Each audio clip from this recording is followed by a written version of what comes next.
Henry H. Neff presents an unabridged recording of The Red Winter, Book 5 of the Tapestry, written and performed by Henry H. Neff.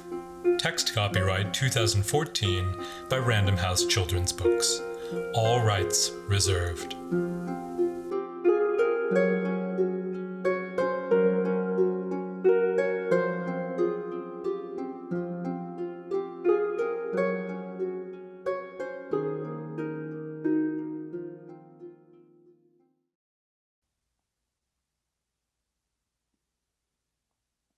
Chapter 3. Queen o' the Mound. The cry came from the front of the house and was followed by a crash. Popping up from the table, everyone hurried out of the kitchen. Max was the first out the door, ducking through the doorway to rush down the hall. From the parlor, he heard gruff curses, breaking china, and a furious hissing. "Go away! What's happening? Help! Help!" shrieked a blood-curdling falsetto. Dashing into the parlor, the group arrived upon a confused and hectic scene. 5 gray-skinned haglings swarmed about the parlor, looking ferocious, despite their colorful pinafores. Trapped within their midst was Toby. Unfortunately, the Smee was in his native shape, and could do little more than wriggle around an antique coffee table that had been flipped over. Although a Smee's natural state, mottled, limbless, and tapered, was universally repulsive, the haglings were keenly interested in getting their hands upon him. The only thing keeping them at bay was Nox. Crouching by the Smee, she whipped about, quicker than a mongoose, to swipe her claws at any who ventured too close. "Oi!" Bellegrog bellowed. "What's going on?" "We caught a magic yam!" cried a hagling. "A ham that smells like a meat!" crowed another. With a gasp, the Smee twisted toward the speaker. "I am not a yam." "Sounds like a dandy," quipped a third. "Give him a nip, 5." 5 was the largest of the haglings, a powerful, sway-backed brute with a turnip-shaped head, beetle-black eyes, and a stubbly jaw. Dressed in periwinkle, she sucked a cut on her hand. "I ain't getting near that kitty again without my cleaver." "Oh, no!" cried Bellegrog. "No one's cleaving anything in their good pinafores. Gurgle, Gertie, and Specs, see yourselves out. Haglings, line up." While Bellegrog's cousins grumbled and left out the back way, the haglings acted as if their mother had cast a spell. Dropping their chairs and makeshift cudgels, they arranged themselves by height against the parlor wall. When all were at attention, the smallest curtsied. "Number 7, she piped, a toady runt in puffy pink sleeves. "Number 2, cried the next, plucking her purple tights. "Number 1, cried her neighbor, twirling a greasy pigtail. "Number 4, hissed a saber-toothed monstrosity. "5, muttered the last, folding her massive arms. "Wah-ha-ha-ha!" cackled Bellegrog. "Naming day hasn't come too soon for 5, now has it?" As Bellegrog heaved the heavy table upright, Cooper plucked Toby up by one twisty end. In 2 bounds, Nox settled in Max's arms, her coat resuming its glossy sheen as the quills lay flat. Nursing their wounds, the haglings glared sulkily at the limerill. When Bellegrog ceased her inspection of the damage, she wheeled upon her daughters. "Who broke me Nan's table?" she demanded, pointing at a crack down the center. "Tell me true." "I will when you tell us what these humans is doing here," said 5. "They is guests," retorted Bellegrog, "and watch your tone. This ain't your hovel." "Yet," growled 5, returning her mother's stare. An uncomfortably tense silence ensued. Max feared the two might come to blows, when 5 suddenly blinked and looked away. "That smirk ain't ladylike," Bellegrog snapped at 7, who was enjoying the showdown. "So why is humans here?" asked 4. "That oaf of an ogre brought 'em," said Bellegrog, pointing at Bob, who was half crouched in the hallway. "Seems he missed your Aunt B and wants to see you named. Speaking of which, no more roughhousing or nipping. You'll ruin your dresses and appetites." 5 jerked her thumb at Toby, who had curled like a salted slug. "What about him?" "Off limits," sighed Bellegrog. He's a guest, and we don't need no bad juju. It's practically snowing outside. One of you can help me with my hair. The rest can share your plans with these boys and see if they got any pointers." The hag gestured toward Max and Cooper. "Why?" demanded 5. "'Cause they been in the workshop, sassy mouth, and Red Branchies know more about this sort of thing than the likes of you."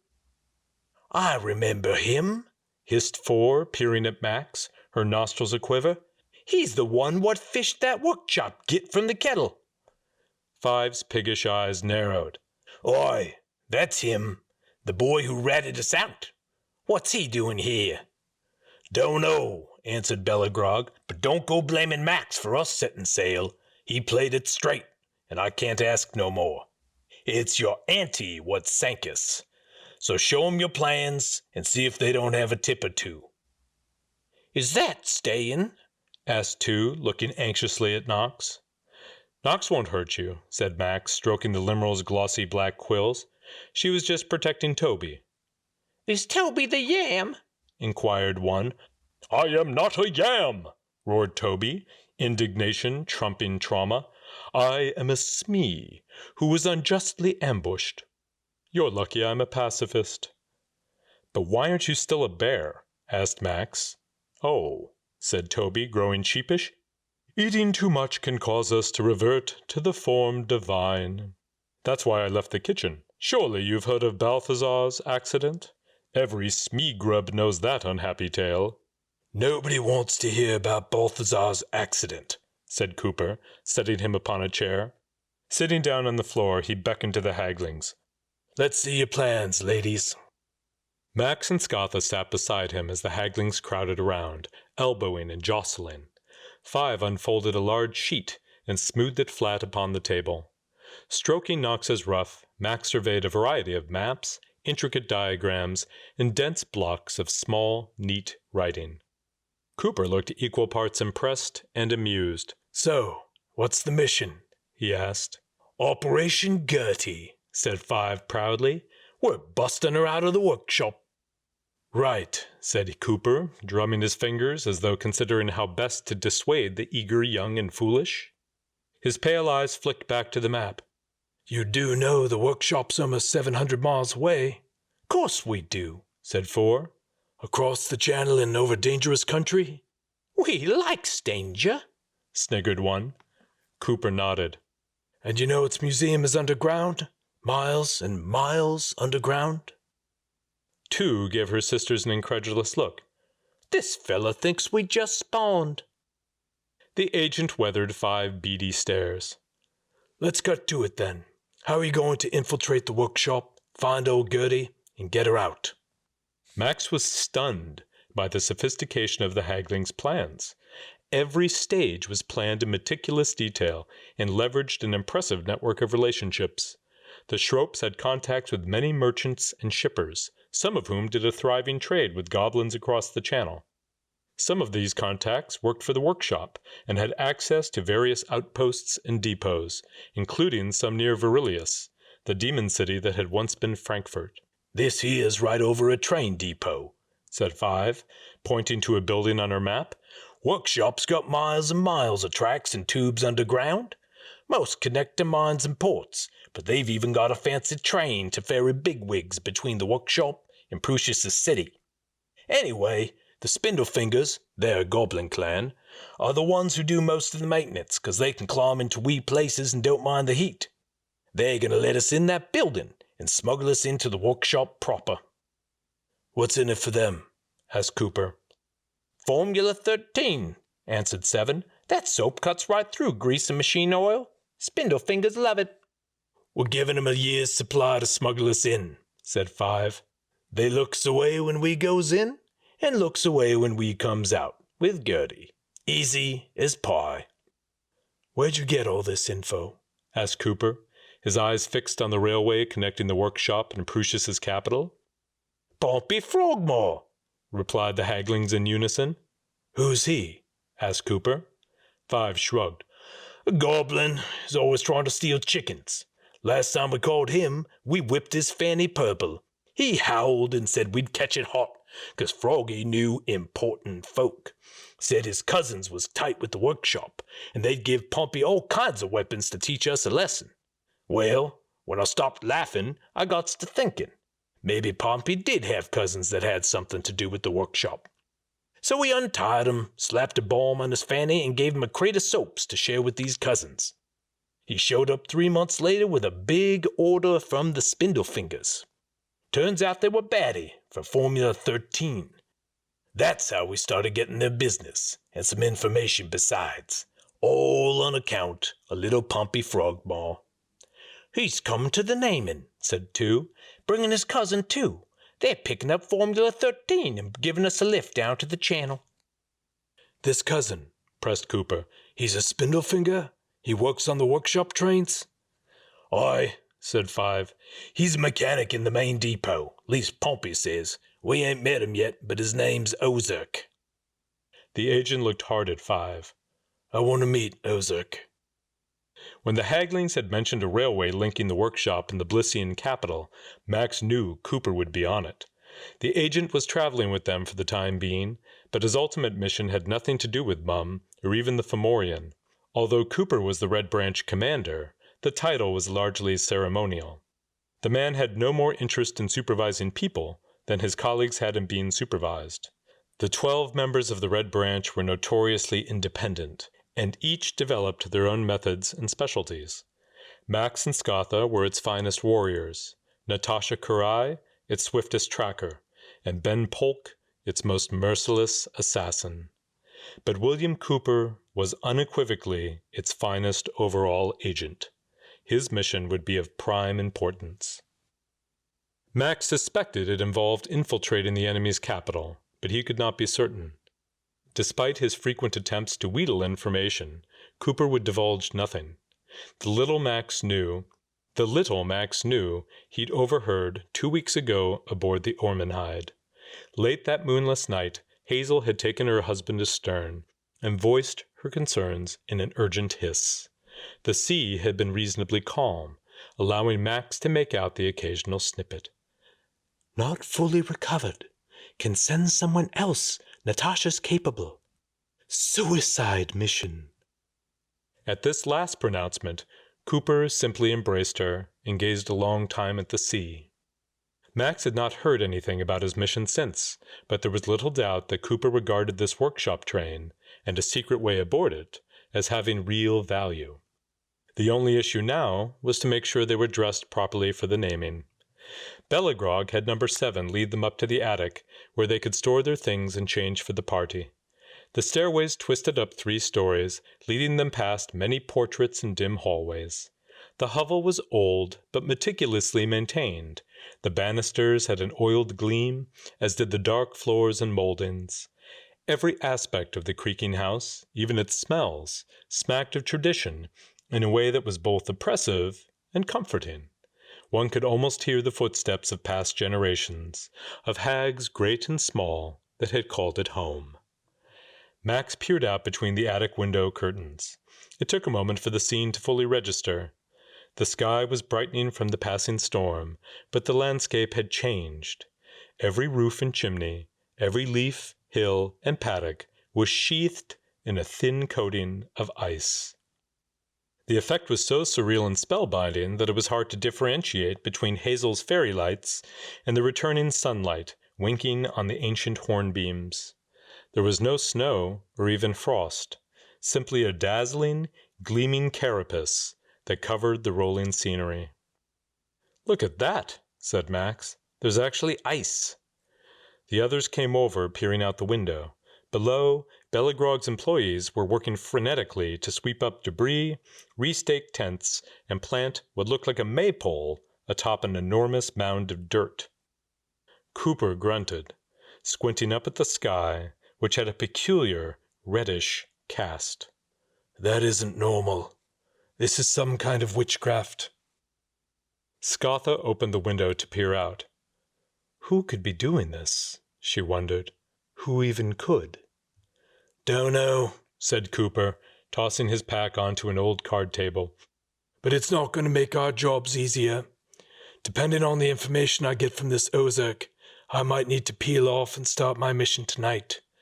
Are you two all right seeking the Fomorian on your own? Yes, said Max, but what about Hazel, Toby, and Bob? Bob is staying until he can leave with Mum. Bob is staying until he can leave with Mum, said the ogre firmly. Then you might be waiting a long time, mate, said Cooper. If that's your decision, you're on your own. No hard feelings. No hard feelings, Bob agreed. What about me? Asked Toby, still in his native shape and lounging on a trunk. I'm not staying here with a bunch of hags. Apparently I'm ambrosia. You and Hazel will come with me, said Cooper. Once we're across the channel, we've got safe houses you can use until the army lands. Or they could catch up with Sarah and Lucia, Max suggested. I'm sure they'd be welcome in Enlil. Max's friends, Sarah Amanque and Lucia Cavallo, had journeyed with them across the ocean until Ormond Hyde set them down on an isolated stretch of Bliss's coast. A faun had been waiting at the rendezvous, a former Rowan charge that had agreed to guide the girls through the back country to their destination. If all had gone well, the two would be halfway to Enlil, Connor Lynch's sun-soaked barony in what used to be the French Riviera. Connor was not merely a former classmate, he was now a minor Brema in Prusias's kingdom, having surrendered a soul in exchange for lands and title. In a letter to Lucia the previous winter, Baron Lynch had encoded a message implying that Rowan should seek out the elder Vyse, as they might be valuable allies. While Miss Richter could not spare any agents to pursue such a cryptic lead, she had approved Sarah and Lucia's proposal to visit Enlil and investigate. That decision can wait until we're across the channel, said Cooper. In the meantime, let's figure out what we're doing during the naming. I want to speak with this Ozark alone. Bob, what's your plan with Mum? From his pack, the ogre produced a small iron box. Bob will see if Bellegrog likes gold better than bullying. Be careful, said Cooper. Bellegrog's liable to get your gold, and you're liable to get nothing at all. Bob will be careful, said the ogre quietly. Hazel hurried into the attic, blowing on her hands. The shivering teacher was practically blue. Have you ever seen such a midsummer? She asked incredulously. I nearly froze out there, but I dare say the decorations came together nicely. Dear Lord! Now, what to wear, what to wear? What do you mean, what to wear? Asked Cooper. His wife was now searching through her things. The naming, she replied. Surely you don't think we're going to attend wearing what's on our backs. We have to get ready. I look fine, said Cooper, glancing down at his dusty, muddied clothes. You most certainly do not, said Hazel briskly. We've been sailing up rivers, tromping all over the countryside, and we're not going to attend a ceremony, even a hag ceremony, without cleaning up. You can wear that scent I bought you. You haven't even cracked the seal, and it was very expensive. Her husband looked semi-mortified as she fetched a crystal bottle of amber liquid from his pack. A hag naming, said Scatha, now rummaging through her own clothes. I didn't pack anything like a dress, but maybe I could improvise something. She glanced at Max. What should one wear to a hag naming party? Max arched an eyebrow. Armor? By late afternoon, much of the ice had melted away, and hags began emerging from the inn. They trickled forth in startling numbers and diversity. Green hags, blue hags, frizzy heads and bald. Down the gravel paths they came, a procession of waddling tanks, hobbling crones, and lanky horrors that moved with a heron's undulating steps. Some wore dresses, others wore robes or even smocks, but all carried handbags. But hags were not the only guests. From the surrounding woods and lanes, other creatures were arriving, elegant fauns and willowy dryads, cackling lutins, and tiny moss maidens that traveled in downy green clusters on the backs of their badgers. The goblins arrived last, cracking their whips and hallooing as their ponies and wagons came clattering up the gravel drive. There was no receiving line or official welcome, no opening ceremonies or remarks. The party simply began and gained momentum as more guests arrived. While the haglings had yet to make an appearance, Bellagrog was in fine form. She ambled about, shaking hands and clapping backs. Even when Max couldn't see the hag, her unmistakable cackle could be heard above the din of music and games, laughter and singing. The only attendee who didn't seem to be enjoying herself was Mum. The little hag sat alone at a trestle table, sipping from a mug and eyeing the other revelers. "How's the ale?" asked Max, sitting next to her. "All right, I guess," came the glum reply. "Have you tried the mince pies?" asked Scatha gamely. "Which ones?" asked the hag with mild interest. "I don't know. They had a shiny blue wrapper." "China shroops," sighed Mum. "Steer clear of those, dearie. China runs a mortuary." Scatha went pale. Bob came to join them, pulling over a barrel to sit on, as his legs would never fit beneath the table. The ogre was dressed in gray wool trousers, a gingham dress shirt, and his best suspenders. One hand held a mug of steaming cider, while the other cradled his money box. "Tell me about Rowan," sniffled Mum, looking plaintively at him. "Tell me about my cupboard and my pots. Tell me about—" "Here you are," chortled a voice behind them. Max turned to see Bellagrog, accompanied by a hunched, Viridian hag wreathed in fox furs and wearing a purple kerchief about her tapered head. "Max, I want you to meet Looker Magda. Magda's right famous among hags." Bellagrog lowered her voice. "She's got the gift." "The gift," said Max. Looker Magda peered at him through a pair of cracked opera glasses. "I see things," she purred. "Look at his mark," exclaimed Bellagrog, pointing at Max's tattoo. "It's him, the Hound of Rowan, come to bless my baby's naming." "I don't need to see his mark," replied Looker Magda dismissively. "I knew the Hound would be here. Why else would I have come?" "For free food and drink, that's why," huffed Bellagrog. Looker Magda ignored this. Her attention remained fixed on Max as she raised a bangled arm and pointed. "Behold a conqueror," she intoned, "a king, a tyrant, kith-slayer, kin-slayer. Your own furies come for you." "Nice to meet you, too," said Max flatly. "Oi!" cried Bellagrog, snapping her fingers before Looker Magda's unblinking eyes. "I didn't bring you over here to insult him." "Don't blame the messenger," sniffed the seer. "If you see so bloody much, why don't you tell me who's going to win the Green Gully Stakes?" demanded Bellagrog. "A horse." "Buzz off," grumbled Bellagrog, sitting across the table from Bob. Draining her mug, she set it on the table of a passing fawn with the stern directive to bring another. Drumming her fingers on the table, she looked at the sky and then around at her company. "More rains are coming. Where's Scarecrow and Boone?" "In the hovel," said Mum, hooking her thumb. "I said they could use the kitchen for their meeting with Pompey and Ozark. It's quiet in there." Her sister's face darkened. "Did you now? Since when does you give people leave to use my kitchen?" Flushing, Mum stared at the table. It's my house, too," she said meekly. Snatching a fresh tankard from the fawn, her sister thumped it on the table. "No, it ain't," she said pointedly. "You is an assistant beekeeper who's lucky she's got a roof over her lumpy little head. Don't forget that." Bob leaned forward to rest his knotted hands on the table. "Perhaps Bob can do Bellagrog favor and take lumpy little head off her hands." "How's that?" said Bellagrog. "Bob wants Mum to come home," said the ogre evenly. "She is home, you toothless gimp. What's in that cider?" "Bob must disagree. Rowan is Mum's home." "Stuff and nonsense. Be's a shrope, and this here's Shrope Hovel.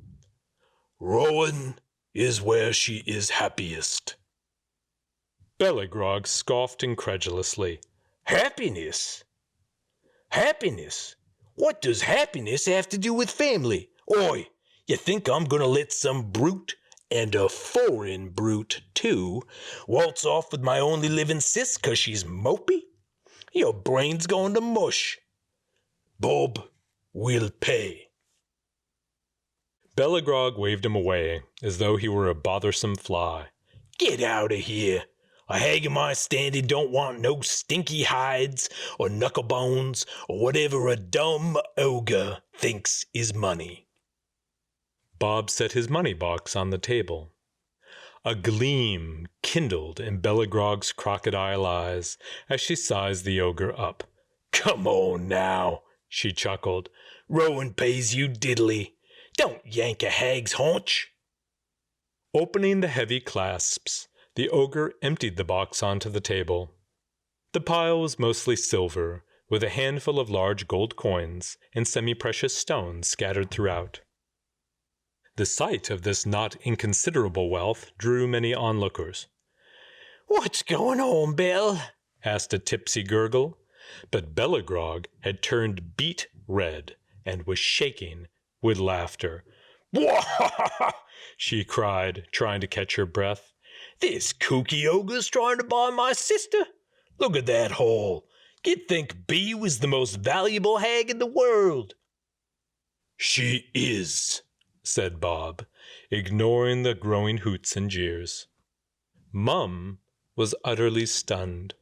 Her eyes darted from Bob to the money to her sister and back again. That's your life savings, she whispered. You'd give all that up for me? Yes, said the ogre, closing his hand over hers. You are Bob's little mum, and it is time you came home. Take it, Belle, shouted someone. That's 10 times what wee Bee's worth, called another. Try 50, Bellegrog chortled, wiping the tears from her eyes. Bless your heart, Bob. You sure did save your pennies. Woo! I ain't laughed so hard since Bee tumbled down a well, trying to guess how deep it was. Bob pushed the glinting pile toward her. We have deal? Reaching into it, Bellegrog plucked a shiny gold coin and sniffed it as though that alone would tell her its authenticity. With a sigh, she tossed it back onto the pile. Ain't nothing worse than temptation, she chuckled. Bee's right worthless, but I can't sell my sister like she's a bushel of cabbage. Wouldn't be right. The head shrope wagged a finger at Mum. See what you cost me, you ninny head. Don't think I won't remind you the next time you wants to sleep in. It was too much for Mum. With an ungodly shriek, she leaped up from the table and bolted through the revelers. Max went after her, dodging through hags and goblins, fauns and satyrs. Slipping through the crowd, he made his way down the wooded hill where Mum had fled. Behind him, drums had started to boom. Glancing back, he glimpsed the haglings marching single file from the barn in their starched pinafores. Among the watchful crowd, umbrellas were sprouting like toadstools as an icy drizzle began to fall. The drums played on. It was not difficult to find Mum. The turf was wet, her footsteps deep, and broken branches pointed the way like semaphores. She had not gone far into the woods, just far enough to collapse by an icy stream bordered by some willows. Max hurried to her side. "Mum," he said, looping an arm around her. "I'm so tired of everyone laughing at me. I just can't take it anymore. Even the haglings treat me like dirt." The hag sobbed and sobbed, clinging to him like a barnacle as he tried to soothe her. From up the hill, trumpets sounded. "The naming," Mum wailed. "I'm missing the naming." "It doesn't matter," said Max firmly. "But it does," she sobbed. "They're my nieces. I carried them on me back, and it's the naming day." Cymbals crashed in the distance. "Belle's named the first," Mum cried. "It'll be 7. She's the runt. Help me up." Max heaved the compact but improbably dense hag to her feet. Wiping her nose, she clung to Max's arm as they trudged their way back up the hill. Cheers and applause followed more cymbal crashes. Just two left, wheezed Mum, waddling faster. I have to see Fav get named. She'll be running the hovel someday. Come on. Grunting and cursing, Mum forged ahead through the drizzle. As they climbed, Max heard Bellegrog's powerful voice carry on the chilly breeze. In another litter, number 4 might have been top hag. Strong as an ox, a whiz at soaps, and she's got the deepest bite in the county. Just have a look at those choppers. Show 'em, girlie. There was polite applause. But she ain't top hag, and so she can't have a name longer than 6 letters. That's hag law. Hag law! Cried the many hags in attendance. Now, continued Bellegrog, we already got blip, beat, and booty. No more B's. I'm sick of 'em. Number 4's starting a new letter. And so, in honor of her choppers, I'm proud to present Clamp Shrope. Once she's got you, she ain't letting go. Cymbals crashed. Mum collapsed into the wet grass. I can't, she gasped. All the names are longer, she moaned. Even 7's. They're all longer than mine. It doesn't matter, said Max. You're B. Shrope, the most valuable hag in the world. Students love you. Ogres quest for you. You are wanted on 2 continents. No other hag can claim these things. It isn't true. It isn't true. Keep going. Max strained his imaginative powers.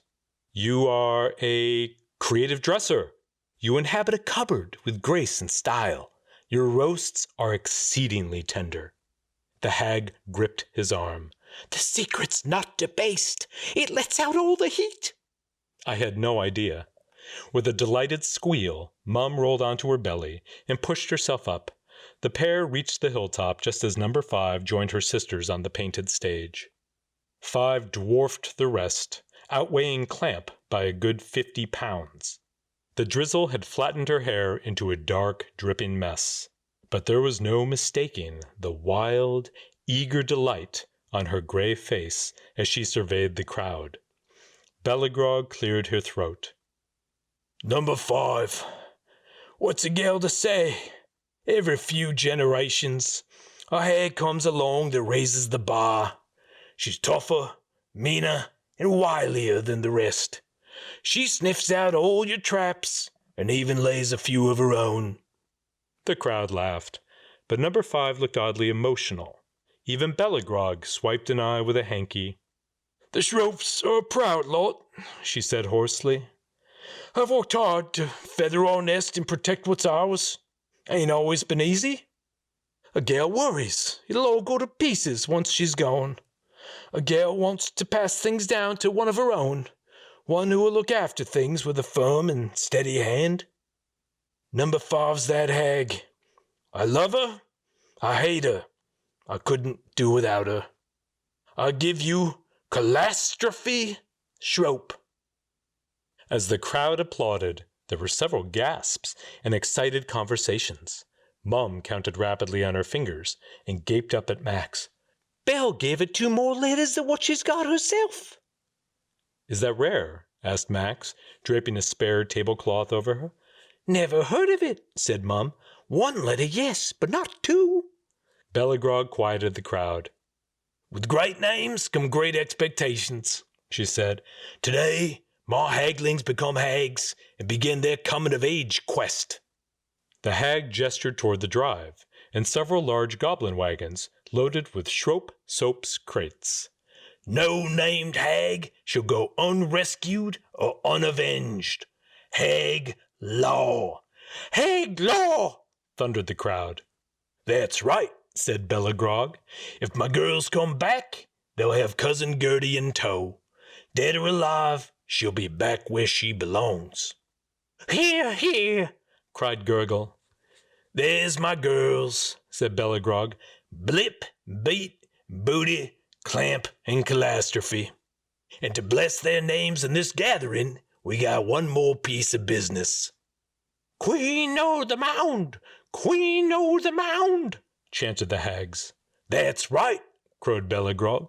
By tradition, Queen of the Mound caps off for naming, and we got quite a mound to test whoever gives it a go. She gestured toward the 2-story mound of muddy dirt and rocks crowned by the many-ribboned maypole. So without further ado, let the contestants get ready.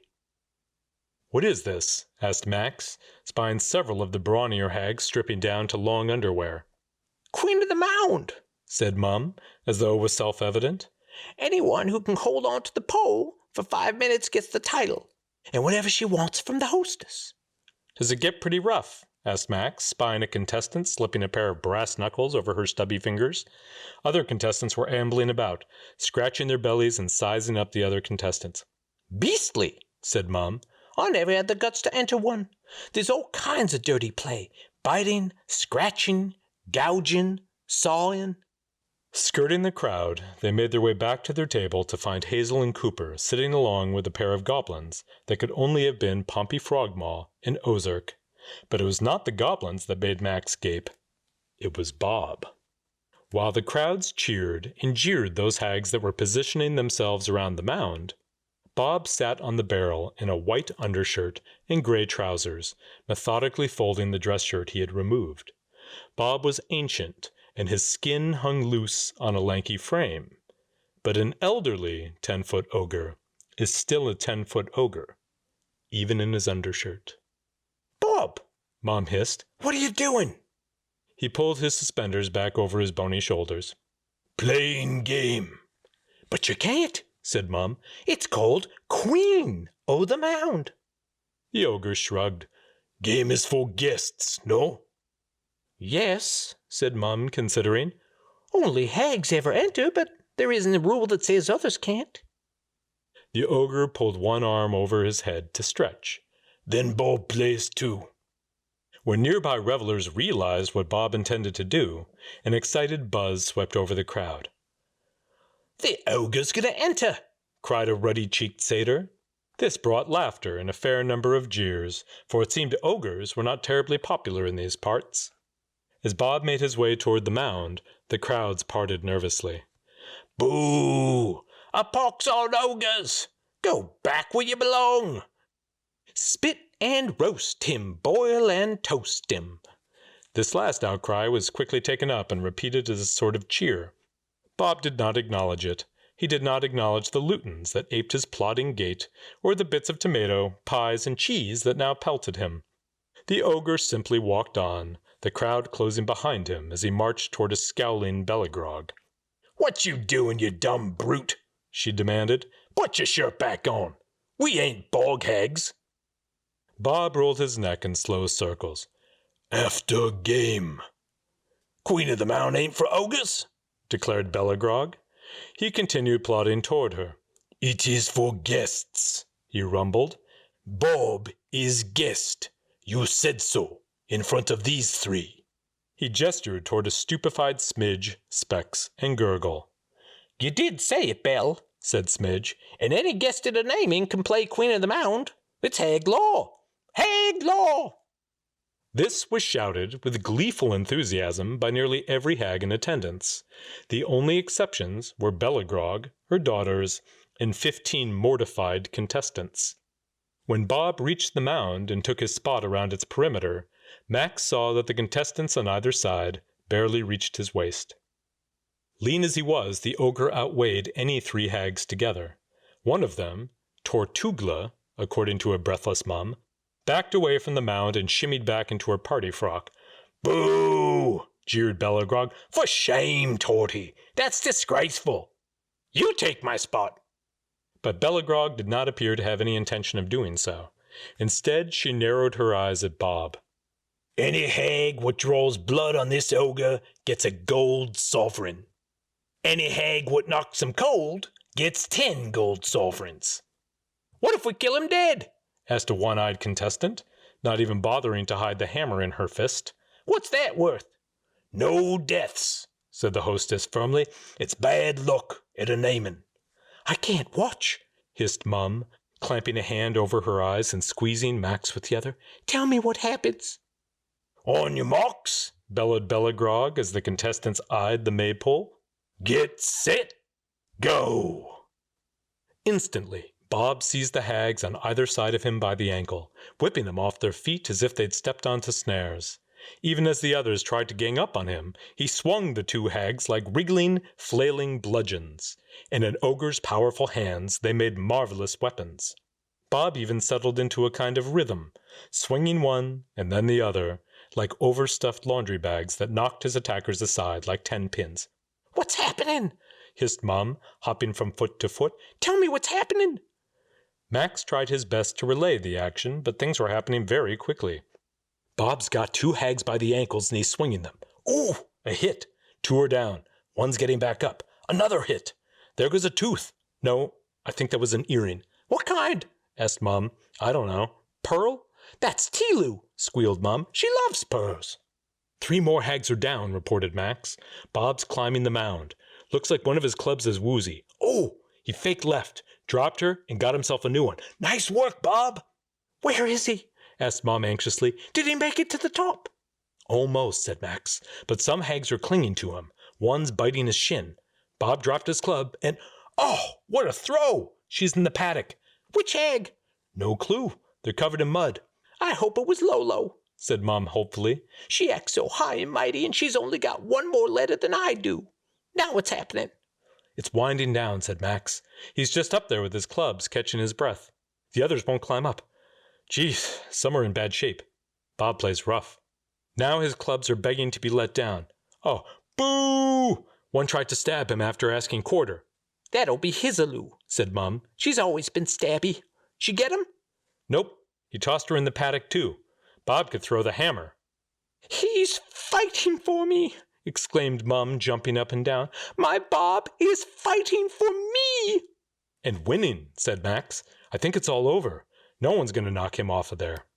Removing her hand, Mom gazed up at Bob, who stood atop the mound, leaning against the maypole in the cold drizzle. His breath came in fogging gasps, and he looked spent, but no hag was within 15 feet of him. They lay sprawled in muddy heaps about the mound's base, coughing and sputtering, moving slowly, as though a cyclone had just blown through the naming. The revelers counted down the minutes, clapping, laughing, hooting, and jeering. Max heard several insist that this was the best naming they'd ever attended. They'd be telling their grandspawn about this. When time was up, the party roared, "Queen, no, the bound!" and bowed to Bob. The ogre returned the bow before descending the mound. His attention was fixed on Bellegrog. Queen o' the mound will claim his prize. "You ain't getting nothing," snapped Bellegrog. Bob wagged a finger. It is hag law. "Hag law!" cried the crowd. Bellegrog spun about, taking stock of her grinning, delighted relations. Her eyes darted here and there, searching for an out, an escape from this highly public trap. With a murderous look, she gave a blood-curdling howl. You want my sister, Bob? Bellegrog cried. Take her! Take her! She's a worthless runt. 3 letters to her name and it's 3 too many. She deserves to live with a toothless oaf. Mum was clutching Max's hand so tightly it had turned purple. Bob didn't acknowledge the insults. He merely climbed down the mound and took Mum's hand from Max. As Bellegrog witnessed this, the finality of what was occurring seemed to register. Her rage seemed to burn away in the cold drizzle, replaced by a blank, melancholy stare. Is this what you want, B? She croaked. My girls is all heading off. You leaving me too? Mum was crying. Releasing Bob's hand, she waddled toward her sister, and the two sobbed against one another while the stunned crowd looked on.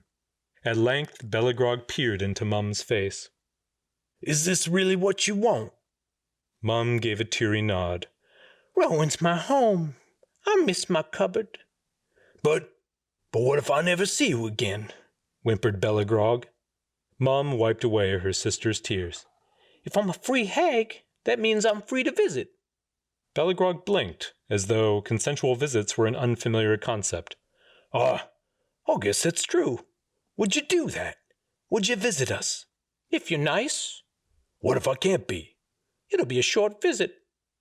Bellegrog nodded and slung a muscled arm around her sister. Clearing her throat, her voice reassumed its gruff authority. Bellegrog Shrope, declare Bob the Ogre Queen of the Mound, and hereby renounce all claims on B. Shrope. My sis is free to do what she likes, even if it means living in a stinky cupboard with a stupid ogre. A hag keeps her word. Hag law. Hag law! Cried the partygoers. Aye, said Bellagrog, cocking a suspicious eye at Bob as he walked toward her with his money box. He pressed the heavy box into her hand. To hire new beekeeper, he said. Bellagrog was stunned. I can keep the money anyway. The ogre nodded. Your sister is most valuable hag in the world. Mum nearly swooned before burrowing into Bob, mud and all. He patted her topknot, but his attention remained on Bellagrog. Our business is concluded? Aye, Bellagrog grumbled. But you had this planned, and don't pretend you didn't. You knew about naming days. You knew about Queen of the Mound. The ogre spread his hands. Dryad's gossip, no? Bellagrog glared up at him. When did cooks get so stinking clever? A gnarled hand came to rest on her shoulder. Before Bob was cook, Bob was ogre. Hooray! Exclaimed a pompous baritone. Top notch! Shall we get back to feasting? Strike up the band? Pass the brandy! Every head turned and stared at the speaker, a tartan-wimpled hag whose toothy grin began to waver. Bellagrog narrowed her eyes. Who is you? She demanded. I don't recognize you. I'm Balbosa, replied the speaker, her voice resuming a hag-like pitch. Your cousin from the Orkneys. There ain't no Shropes in the Orkneys. We're Mac Shroops. You ain't no hag, growled Bellagrog. You're that bloody Smee. A Smee? Croaked Toby's neighbor, pinching his arm. A Smee! Cried a dozen eager hags. They converged like piranhas, tossing fawns and lutins aside in their eagerness to tackle the shape-changing delicacy. With a shriek, Toby bolted for the hovel, holding up his petticoats until he regained his senses and changed shape. In a blink, Balbosa disappeared, and a tawny barn owl soared over the hovel's roof, hooting and screeching. Give it up, you silly things, roared Bellagrog, collaring a drooling aunt. You'll never catch him, and he's right. It's time we got back to celebrating. Full kegs make a dull party. Hag law. Hag law! Cried the rest. A fiddle struck up, bless my bonny haglings, and the party resumed with a whoop and a clash of tankards. Bellagrog's daughters were hoisted off their feet and passed about their older relations, who tossed them high and clapped their hands before catching them at last. Shaking Bob's hand, Max struggled to find the right words. You are quite an ogre. Bob inclined his craggy head. It has been good day. The best day, exclaimed Mum. I'm free. When do we set sail? When do we turn to Rowan? Some day, said Bob. But Rowan's army sails for Bliss. Armies need cooks. We go there, Mum. Miss Richter needs us. She needs me, insisted Mum. She misses my coffee and cakes and little ways. My cupboard can wait. To the front. Oi, said Bellagrog, bellying in. Who's going to the front? I am, Mum declared patriotically. Well, growled Bellagrog, you're a free hag, bee. You can do what you like, but you're still a Shrope. What's that supposed to mean? Snapped Mum. Of course I am. Armies need victuals, observed Bellagrog coolly. Canned victuals, if you catches my drift. Mum blinked. I could bring our samples, she breathed. I'll show 'em Director myself. The Director's putty in my hands. Bellagrog looped an arm about Mum's shoulder. You're catching on fine. Let's talk this through, eh? With proper coaching, you could be a sales hag. As the two hags wandered off, Scatha took Max's hand. Did you have any idea what he was planning? She asked. Not a clue. You're a deep old file, Bob, said Cooper. He clapped the ogre's back as he and Hazel joined the group. Well played. The ogre inclined his head. How was your meeting with the goblins? Asked Scatha. Profitable, said Hazel. Ozark certainly knows a good deal about the workshop and their doings with Prussius. And? Pressed Max. Change of plans, said Cooper. I need to head out. I can bring Hazel and the others with me, but it would mean you and Scatha would have to seek the Fomorian on your own. Can you do that? Max glanced at Scatha. Of course. Good, said Cooper. That makes things easier. Meanwhile, I've got to get a message to Richter. The Spindlefinger said Prussius may have some new weapon in the works. More dreadnoughts, said Max. Hazel sipped her wine. We don't know. It's hard to imagine he'd rely on dreadnoughts again, but who knows? It could be some variation. Max nodded. When are you heading out? Tomorrow morning, replied Cooper. The Spindlefingers have a cog waiting at the channel. They'll smuggle us as far as Verilius. A raucous cheer went up behind Max. He turned to see a flushed and muddy satyr shaking hands and doffing a tweed cap. The fellow was evidently popular, for others hurried over to greet him and press a mug into his grateful hands. Where you been, Porch? Cried Smidge. You missed the naming. Drinking deep, the satyr wiped foam from his whiskers. Sorry, love, but I had to wind about some. There's funny folk on the road. Dangerous folk. I'm lucky I made it here. A strange uneasiness came over Max. He tapped the satyr on the shoulder. Who's on the road? The satyr turned, glanced up at Max, and nearly fainted. His ale spilled as he staggered back into several hags. What you want? He cried. Why are you following me? Take it easy, said Max. I've never seen you before in my life. Then who was that on the road, eh? Demanded the satyr. The question was like a needle in Max's spine. He opened his mouth, but nothing came out. Cooper crouched to Podge's height. You saw someone like him on the road? He asked. The satyr could only squeak. Cooper snapped his fingers. Answer me. You saw someone like him? Someone like this boy? No, Podge gasped. Not like him. It was him. Cooper looked grim. How long ago? I don't know, said the satyr. 2 hours? Maybe 3? What is wrong, Malyenki? Asked Bob. My clones are alive, said Max quietly. They're alive, and they're close. Cooper shook his head, his eyes scanning the nearby tents and buildings. They're not close. They're here.